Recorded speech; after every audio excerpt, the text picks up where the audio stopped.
Finally, before I introduce today's speaker, today's meeting is held jointly with the Canadian Chamber of Commerce in Japan. We'd like to thank the ACCJ for their participation. So, about today's event, the topic today is digital signage, and it's the kind of signage that I would say most of us in this room would remember as being referred to as out of home, or in other words, used to be referred to as billboards and posters. Now, I'm still a big believer in out-of-home advertising because now that media is so fragmented and it is so easy to ignore so many forms of digital media, out-of-home is one of the few things where it gets in your face like somebody, like one of the touts in Roppongi.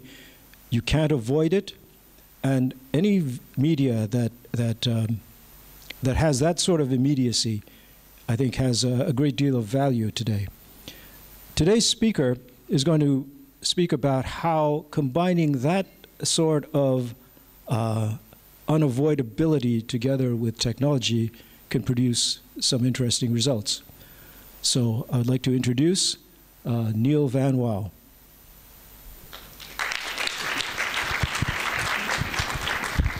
Thank you.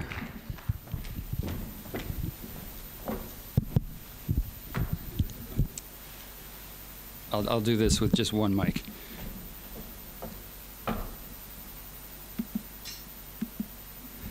So in 1986, I spent the whole summer watching the fireworks every night when we had the World Fair. I could see it from my balcony. And as the fair drew to a close in the fall, I was pondering a big decision.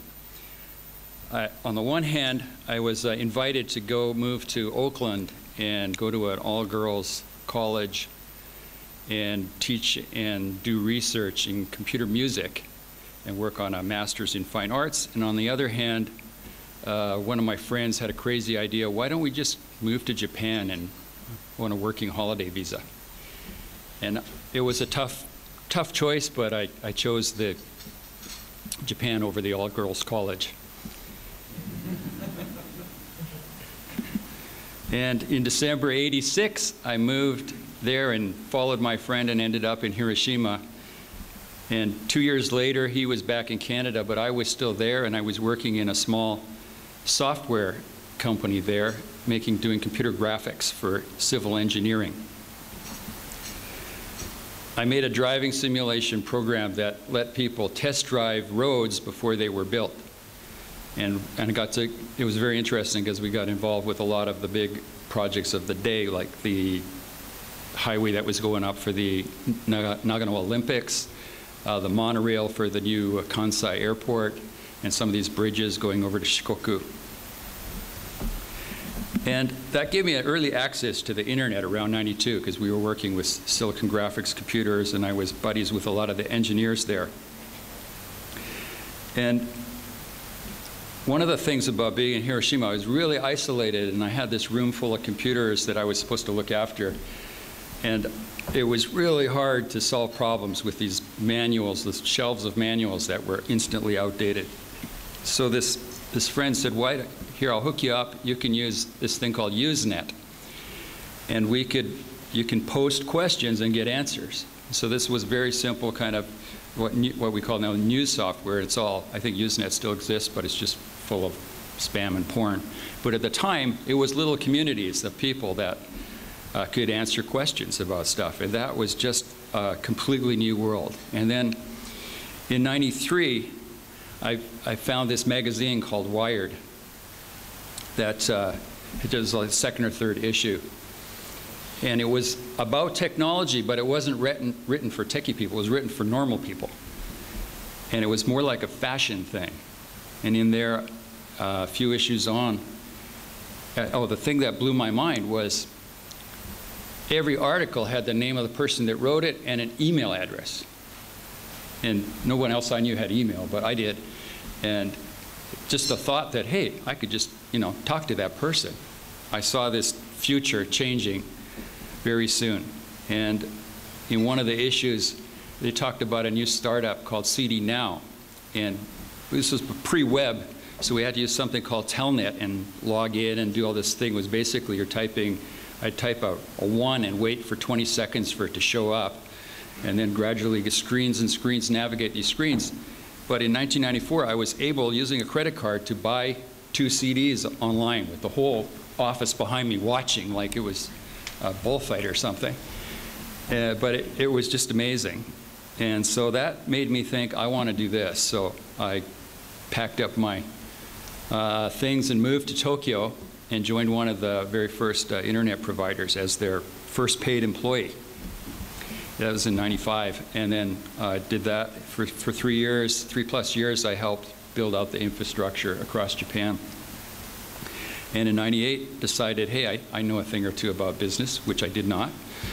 But I thought I did, so I went and started out with, I created the company that I'm at now, called Vanten. And I was doing solutions for providers and carriers, making their ISPs for them, running them, those kinds of things. And in 2003, while we were making a solution for one of the first MVNOs in Japan, I ran across this use for wireless data. What if we put advertising on screens? It was just starting to take off in the US. They called it dynamic signage or digital dynamic signage. They hadn't quite centered on the name yet, but I was like, I'm doing this. This is perfect. And so that's what we started doing. And I knew that regular people should be able to control this. That was my idea from the start. So we did something like this. This is something I dug up from way back then, but we had this idea of how to do interactive, location-based campaigns. This is 2004. You know, you could use iMode and control this stuff. So we actually got this running. We had it running in a sports bar in Shibuya. And we were all ready to start our location-based marketing fortunes. Unfortunately, no one else was ready. Not the sponsors, not the agencies, and certainly not the staff in the sports bar who were busy pouring drinks and not thinking that they wanted to be using their phones to post content to the screens. So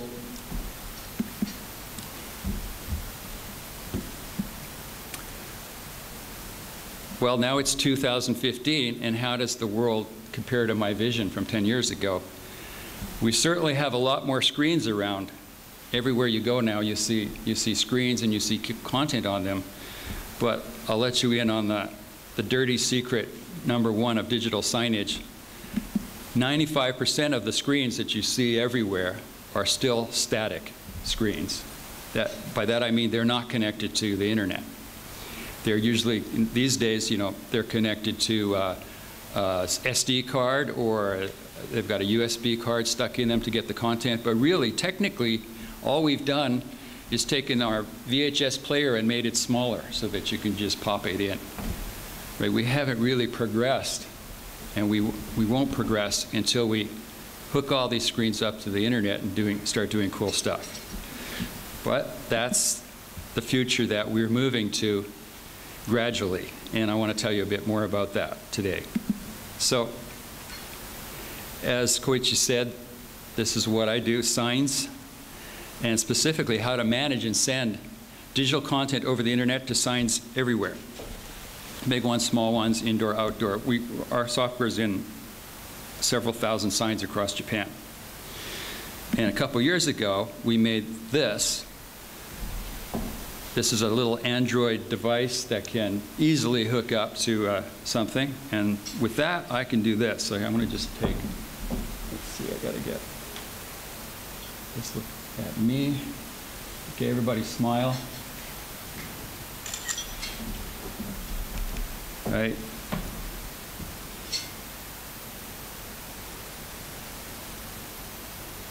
It's always fun doing live demos. Here we go. Let me just pick this ACCJ template, choose the picture I just took. Not my best picture. Okay, there we go, up to the cloud. So that's done. See my message? What a fantastic group of people. So that'll show up on that screen back there on that table in another minute or two, if the technology is working. Okay, so there's a lot of talk about how our lives are becoming more digital and our kids are now digital natives. So just how digital are we? About 23%, as you can see from this analog digitometer. But seriously, I would argue that the biggest change is still to come. I want you to think for a second about how we process information in our lives. There's the information that we look for on purpose. So we're out there, we're getting it, we're pulling it. And then there's the stuff that people are trying to give to us. They're pushing on us. So remember the days before internet?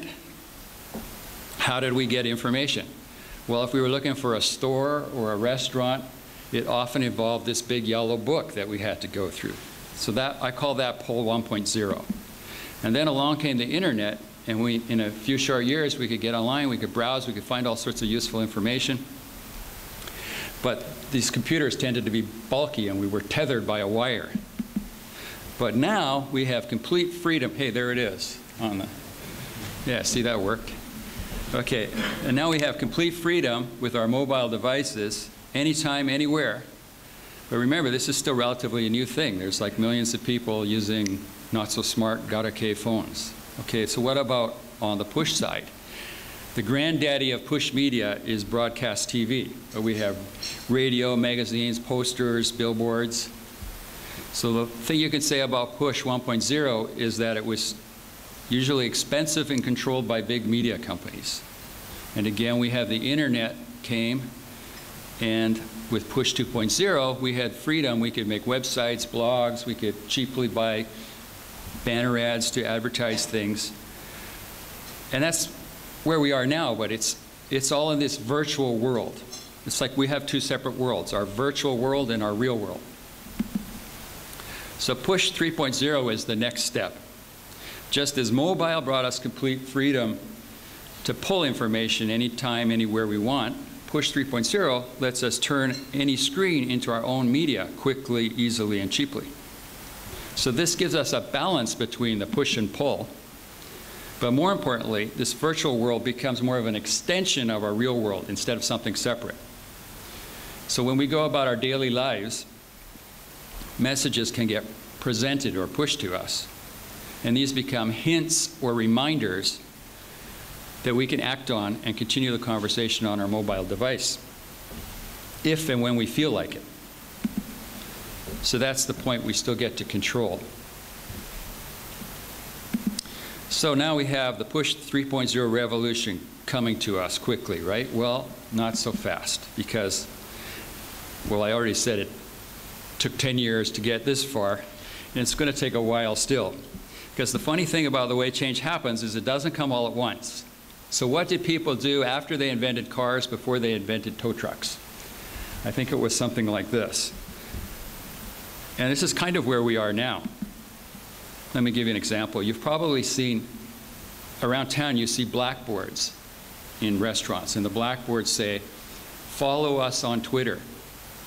Okay, so blackboards became popular in the early 1800s. So we're using 200-year-old media to push to our super sophisticated 21st century social media devices.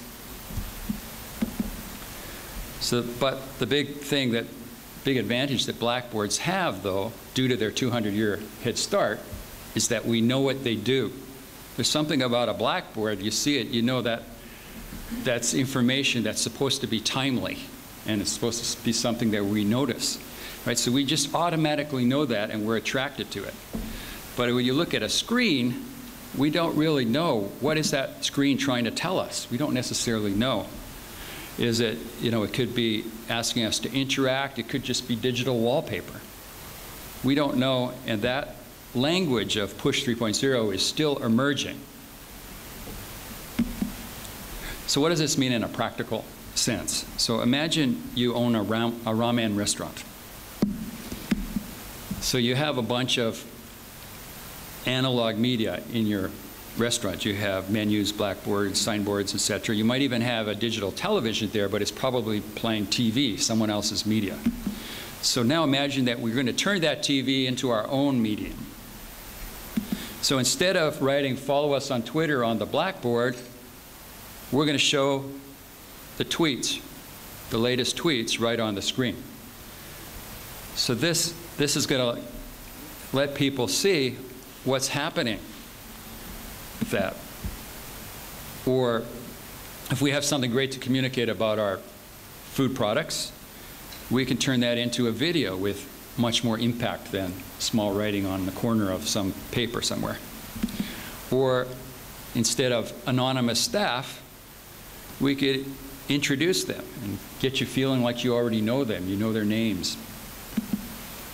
Or instead of zero information about our loyal fans, we can celebrate them. So the important point is word of mouth starts at the location, because the person most likely to want to tell people about how good your ramen is the person sitting there right now eating it. And that feeling that he has of wanting to share, she has, is going to fade once he leaves and forgets and gets on about the hectic daily life. So how is this going to fit into our marketing mix? We've got social media and everything else. It's also complicated and overwhelming. So maybe we need to step back, and I mean way back.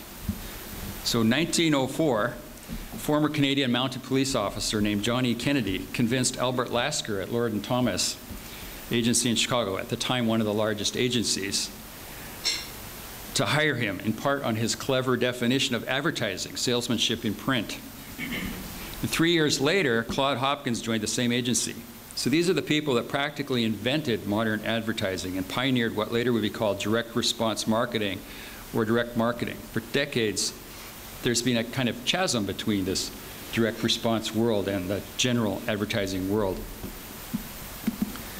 But none other than David Ogilvy himself, though in 1989, spoke fondly of his early apprenticeship as a direct response, in direct response advertising. He said, "Direct response was my first love, and later it became my secret weapon." And he also said that in the era of computers, the two worlds of direct response advertising and general advertising are on a collision course. And he couldn't have been more right.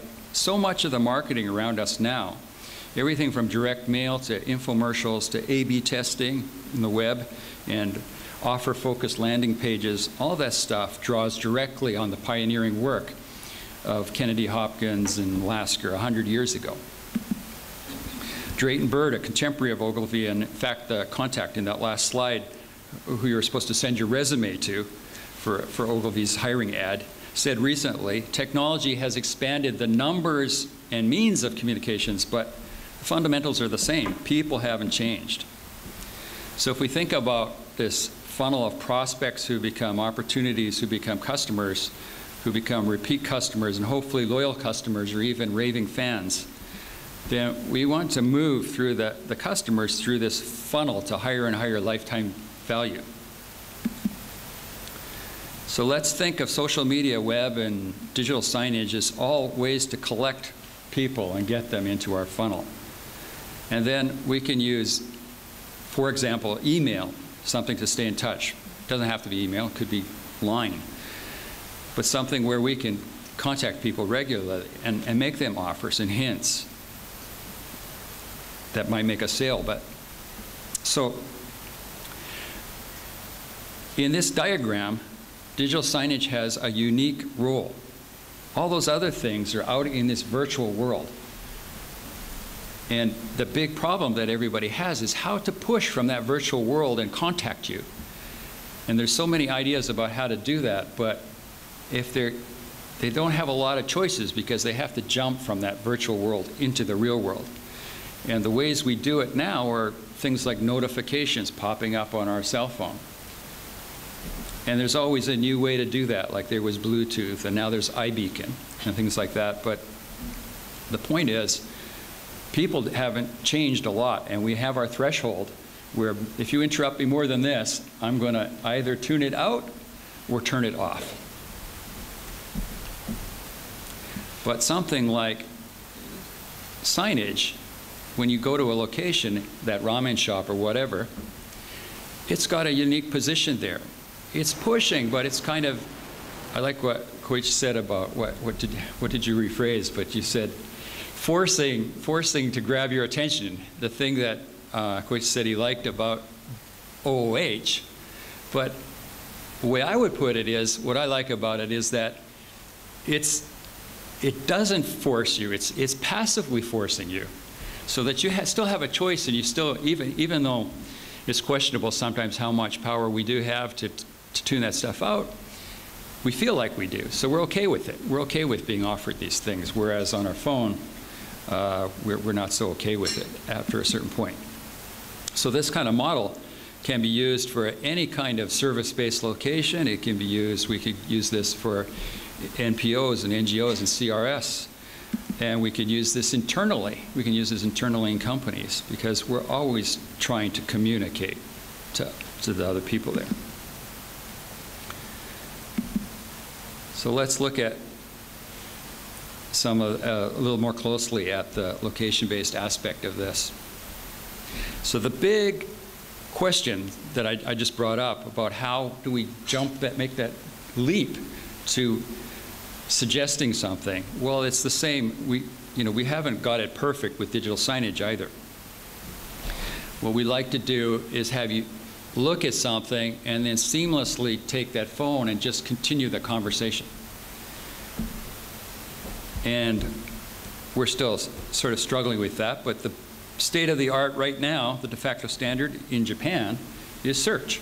Everyone's pretty, my wife doesn't even know what a domain name is, even after I've explained it several times. If I say go to this domain name, she just searches for it. It's just standard operating practice.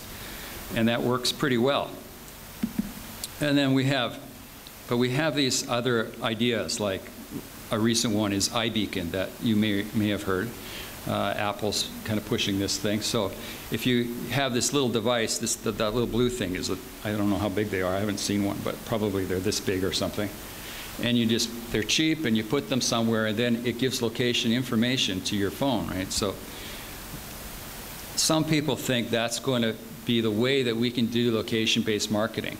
But the point is, sure, your phone's going to know, but you have to be running the app, or you have to have notifications turned on and be willing to accept these interruptions, which if you go into a shopping mall and everybody wants to start offering you something, I'm pretty sure we're going to turn it off. Right? So the thing is, if this technology does become prevalent, I will be the first to implement it into our system, because it could be the perfect way for us to make that jump. But we'll still want the actual way we bridge that gap to be, it has to have a sort of passive element to it where we feel in control, and that's that unique position that Signage has. Just go back to that example again where we had the tweets, right? If you think about what you would do if you were sitting there and you saw that, you'd have this choice to look at it. You know, you're eating, you look, you go, oh, that's the same ramen I'm having. And then you go, oh, so they're retweeting some of their customers' tweets. There's a lot of information in this simple picture. You can see that they care enough to look at customers' tweets, and they care enough to retweet some of them. And you can get a free drink. So there's a lot of stuff happening here that isn't happening when you write "follow me" on Twitter on a blackboard.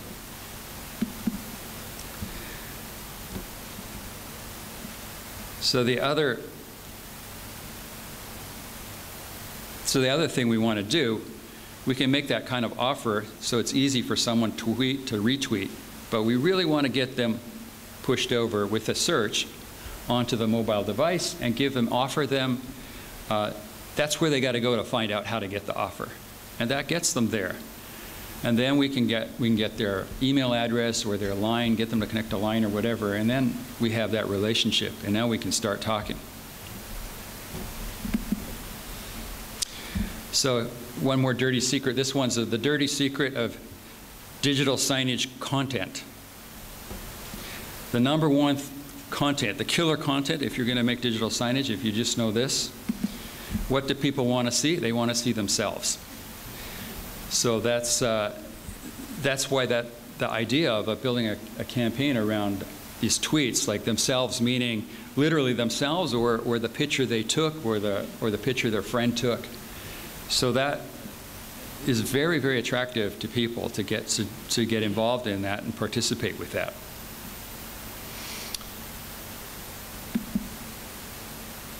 So I was just going to touch on a couple other things that we can do with signage. So one of the things is if we can separate the content a bit from the device. What a lot of signage has is basically, you think of it as one or more screens in a closed network and your programming schedule for these screens. But if we just think of channels of content independently, sort of like a YouTube channel, if we can do that, then that opens up a lot of possibilities. For example, something we just did in January and February was working with this Art by Chance Film Festival. 25 winning films that were played on digital out-of-home networks around the world. We were the only ones in Japan doing it this year, but the idea is that I just put 25 films into a channel. And then I could look around at my customers and say, okay, these are places I'm allowed to just put in a channel for a few % of the time. And these are places I could just ask a customer, and if they just say yes, it's done. So the whole thing took minutes to set up, whereas typically just this idea of scheduling lots of content takes hours and days and people checking. But once you can do that, we did that for, this is an art project, but brands can have dedicated channels too. And they don't have to own the infrastructure. If they just have the content, then they can start approaching to affiliated companies or locations that are interested. That could be their fans. So this is kind of another way of looking at locations and how locations fit with signage. This is, I think, got amazing potential. And we can do this for CSR type stuff too. We started something called Ganbatte TV, which is still only a few locations, but they're dedicated signs around Tokyo mostly right now that are running Tohoku News. And every NPO involved has their own channel, and they can just upload stuff whenever they want, and it will just show up in these places. Just as easily as I put that photo onto there, using their cell phone or a PC. Or we could go into a whole town, something I call Machi TV, where we have this all throughout the town, and we're talking to a small town up in Yamagata now about this kind of thing. But imagine you could have this in your house. It's so cheap. It's about the same as the cost of a cable channel. And people, you know, they get 4 meters of snow there in the winter, and old people are snowed in for months at a time. You could just flip, you know, just the way you flip to your DVD player, flip to the community channel and see what's happening right now. And that kind of thing, besides being cohesive for the community, has a great fit with inbound tourism. Because when the tourists get there, if you get insight, when you want to visit a place, our best trips are always when we made great connections with local people.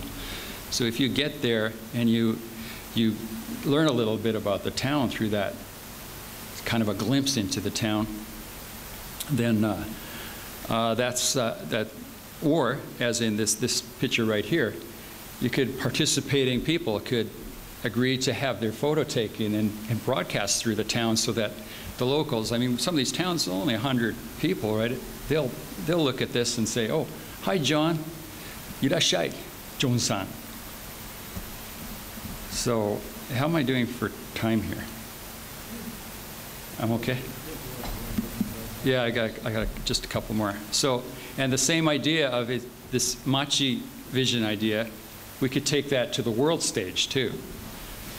This is another thing we have on our planned in the works. How about putting these screens in Japanese restaurants all around the world? Because if you were trying to build a media to reach out to the world, to people that were interested in Japan, where's the one place you're most likely to find them congregating?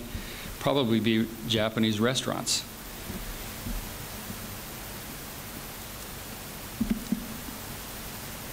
So I was going to touch briefly on some of the things about mistakes.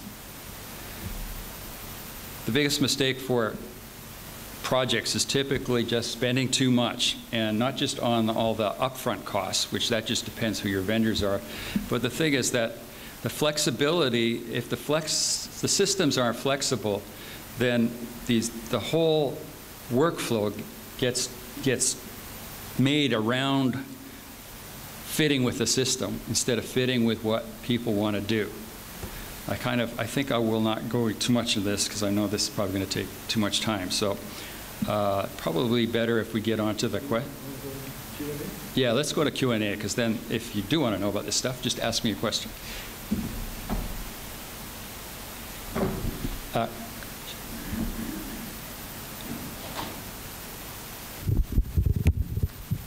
Robert Hackett from Avnet, and I have a little background in doing some of this stuff, not only digital signage, but also actually museum installations where we use sound also.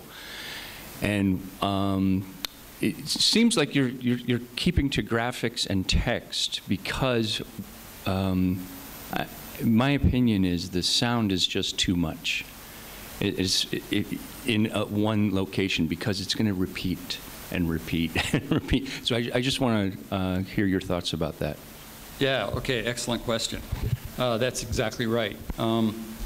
So there is a place for sound in digital signage, and that's any time where you're not going to have a short loop of content that keeps repeating and the same people in front of it who are going to go nuts. So you don't want that. And in most cases, that's what you have. So in most cases, it's better to not have sound. But there's certainly cases where, if you're putting something outside or at an entrance and you're trying to attract attention, sound will attract attention. And on big signs, we use it, because we run some big signs too. Our software is in Yodobashi's big sign in Akihabara, and sound is very important there. In fact, we learned some really interesting things about sound there. Once we had this bug where the sound was kind of like doing this hip-hop thing where it was like stuttering. And the thing was, when we went down to see it, you could just see people going. So if you want to catch people's attention, just do something weird with the sound. Right? So sound is, yeah, it's very powerful, but you gotta be careful how you use it. A question about all these different screens in a lot of what seems to be, well, I guess in many instances, these would be like mom and pop establishments, like the ramen shop. So is the plan to co-opt a lot of the TV screens that you already see in mom and pop establishments, retail establishments of all kinds? Is it sort of to co-opt all those screens to create a network? I mean, is this your plan to create a media empire, I guess, is what I'm saying. Thank you for that question. Yes, that's my plan, to create a media empire.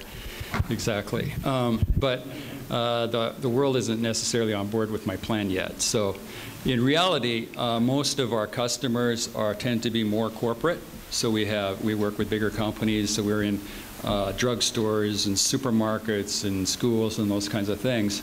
But my vision has always been that at some point we will see everybody using this stuff. So there's obviously, at some point, will be a much bigger market in these kind of mom and pop places. And even though it's really just a handful of our total number of signs right now are in those kind of places, it's very interesting what is happening there, because those are some of the places where I see, like there's a bar in Ebisu that we put this stuff in. And it's kind of one of place where I go and I was like, hey, I want to put this in. They had no idea what I'm talking about. They had a TV that they turn on to the TV channel once in a while. It's like, you could have your content. They could not even understand what I was talking about. But it's like, okay, just let me put it in there. And I did, and it's been running there for almost 2 years, and all the customers speak of it by name. You know, they didn't get coached or anything. And if they put content, if you change the content on there, and they have a huge loop because they do a lot of plays and stuff, so they have like probably over an hour of their own content, and I get just a little bit in between that. But if I change something, I go in there and someone will say the same day, hey Neil, I saw the content change. So it's very amazing how it works. So I hope to get lots more of those kind of places. And bottom line, you're going to make more money? So because of the signage, I would say no. Is it the wrong content? No, well, maybe they do, but the thing is they already have a pretty tight community, right? And what they're selling, okay, they're selling drinks, so we're not really using the signs to sell drinks per se. They're selling, they put up information about their plays, so they want people to come. So I think some people probably see that and then come, so possibly they're selling more of that respect. And they're also selling DVDs of their previous plays. So possibly some people are reminded there and say, yes, I'll buy one. But that's very hard to measure, and the community basically has that information. But what I can say is that when you have something like that running and they change something, like they say, they put up information about a new play. So it's very quick for people to go, oh, are you going to that? The person asks the person beside them, right? So it's part of it makes the community stronger. So I think that's I think we're going to need customers. I'm going to need customers that have like 100 bars, and then, you know, we can really like get into the numbers and we can find out, you know, what is that. But it's too hard to measure if it's just, you know, one place. One other question I wanted to ask you about. Do you see any crossover from what you're doing right now to Internet of Things? Because, you know, we can't stop hearing about it lately, and with all the sensors and the machine-to-machine gateways and stuff, do you see that sort of merging in with this type of technology you're using now? I do. So I think if you say, what does the Internet of Things mean to you? It's one of these fuzzy memes that has been fairly recent, so we probably all have a different idea. But if we just think, okay, we've got everything we own that's got a little bit of electricity in it is going to have its IP address or something and start talking to somewhere. Well, this information, and what are we going to do with this information? Well, we want to aggregate it and we want to show cool stuff, right? So we want to know what's going on. So when I think, the first one that comes to mind is when I said, why don't we like put this stuff throughout a town? Right? Well, what if we had, you know, there's all kinds of stuff being done related to smart grids, and we're going to see some big changes in Japan related to how energy is used and distributed. Well, it's just a matter of time before we can get this all linked up, and we can figure out, you know, not only our own sort of footprint, carbon footprint or whatever, but the whole town at a very, very detailed level. So we could have this town competing against that town, and that could be showing up on the community channel. And we could be very specific about what kind of goals we're achieving, you know, what we could be doing to like beat that town and stuff. I think there's going to be a lot of things happening in that area. But of course, we have to wait for that Internet of Things to sort of emerge as a real thing. Have you seen anything in terms of personalizing content based on the devices that are, you know, watching in that room or in that environment, whether it's, you know, smartphones or you know, wearable technology, you know, getting a sense of what the profiles are, and then personalizing content in that regard? Is that sort of starting to move on? Yeah. Okay. I'm glad you asked that question. So the meme that launched digital signage was the 2002 movie Minority Report. And it's still the meme that's driving the industry, because everybody who joined the industry as an early pioneer has in their mind somewhere how we're going to build this thing where the screens are talking to us, and we're moving to that place. And by the way, I just found out on the weekend that Minority Report is going to be a TV show this year.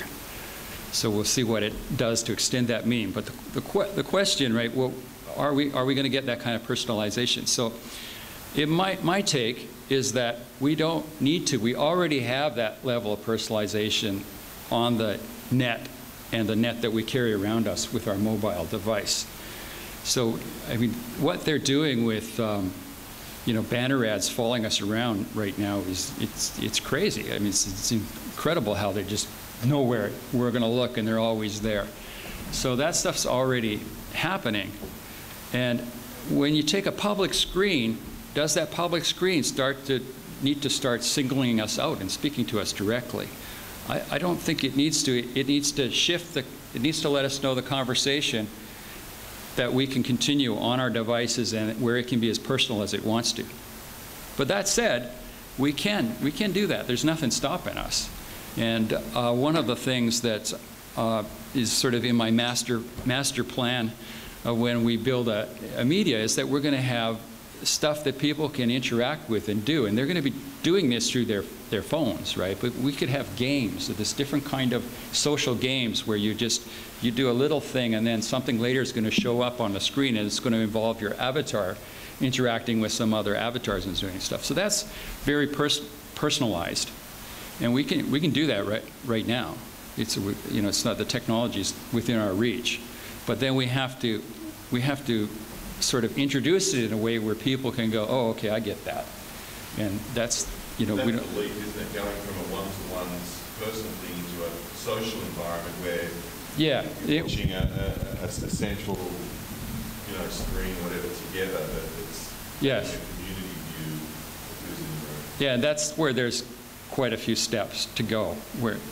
But you know, we've come a long ways in the past few years with this whole smartphone thing. So what people are willing to do and able to do right now has gone up the bar's gone a lot higher. So you know, and everyone plays games. So I think I think we can do it, and we're talking to a game maker right now about this kind of stuff. So I hope to, you know, but we're gonna. I don't expect it to sort of take the digital signage industry by storm all at once, but definitely we're going to see that kind of thing.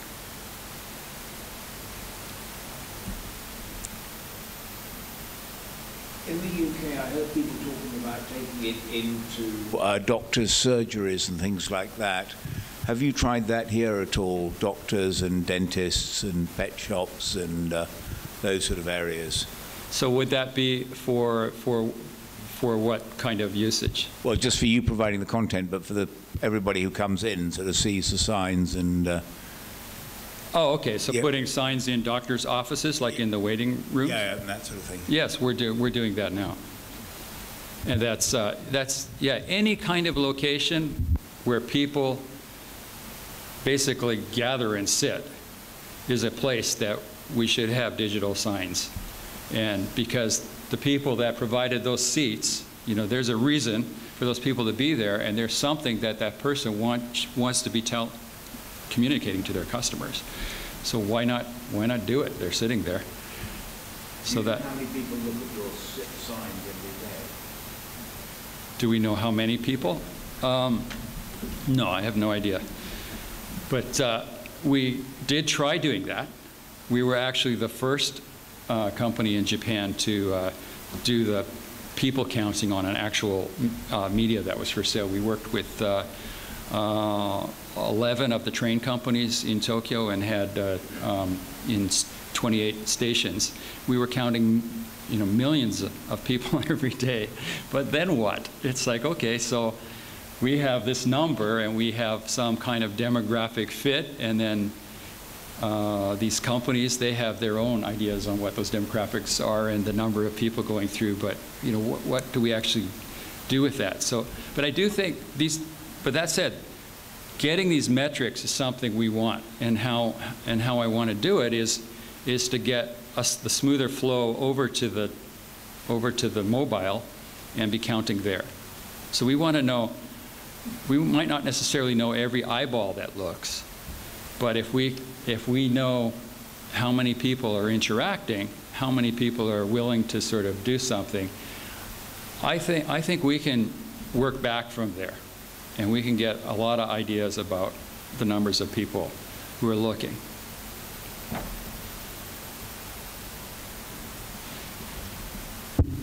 Could you expand a little bit more on this, your project failures? I think I can understand the expensive part, but not flexible and gimmicky. The expensive part? No, I can understand being too expensive, but the number 2 and 3, if you could elaborate a little more. Yes. Okay, so actually, if I can just, I'll just pop ahead to there. Let's look at the positive side, how to succeed. It's like the same slide, but in reverse. So I just want to I'll give one quick example that sort of ties that all together. So we were working on a media with a big customer, and we had 500 locations in a Western Japanese city, and that company also owned the baseball team. So what they wanted to do was take the player interview after the game ended and put it up on the screens for people to watch. So the way it usually works is you got a company that's going to take the interview and they'll edit it, and then you got another company that's got to run the signage and put up the content, right? So you got to get those two companies to hand off the content. So then you have to get them to agree on a time frame for that and how to do that. Well, everyone knows that, you know, a guy could be sick. You got to do mail back and forth. So the guys that make the video, they need 2 days to make the video and give it. And the other guys need 2 days to receive the video and put it up. So 4 days later, who wants to watch an interview for a baseball player from 4 days ago? They've had like 15 games in the meantime, right? So what we did was we gave a login to the company that took the interview, right? So it's easy to tell that company, you take that interview and edit it right away, and then do this one thing. You just upload that video. That's the only thing they could do with that login, right? So, and then people would watch the game, they'd go watch a night game, they'd go have a bite to eat, and while they're going home all over the city, that would be playing, right? So there's a huge difference between the effectiveness of that. And that's because we were able to adapt the system to what we want to do, right? Rather than the other way around. And we need less people. We need, you know, we don't need people to check. We don't need all these people like going back and forth about how to do it. So probably it's, you know, ultimately it's a 10th or a 50th of the price, and then it actually did something useful. So that's kind of all of those points together. Do you have another question? Otherwise, we'll wrap it up. Okay. Well, thank you, everybody, for coming out today, and thank you, Neil. Yeah, thank you very much for letting me speak to you today.